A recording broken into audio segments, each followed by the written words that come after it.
কবরের ভিতর ইট বালি সিমেন্ট এবং ঢালাই দিয়ে নিজের কবর নিজেই খুঁড়ে রেখেছেন একজন মাদ্রাসার শিক্ষক। মাদ্রাসা, তিনি কিনা ইসলামিক শিক্ষা দেয় সবাইকে।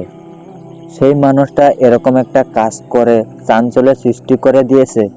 এলাকাবাসীর সবাই দেখতে আসছে একে একে যে মাদ্রাসার শিক্ষক কিভাবে এরকম একটা কাজ করতে পারলো।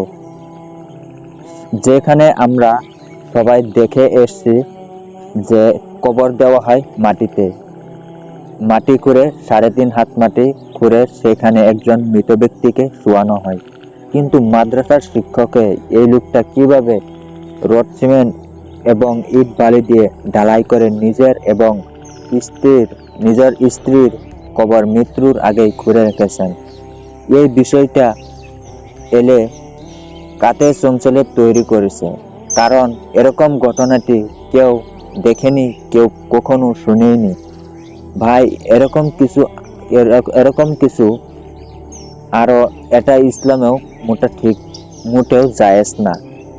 এরকম করলে এমন না যে আপনার কবরে আযাব হবে না, এরকম করলে এমন না যে আপনার কবরে পোকাই খাবে না, মানে এরকম কোনো নিশ্চয়তা নেই।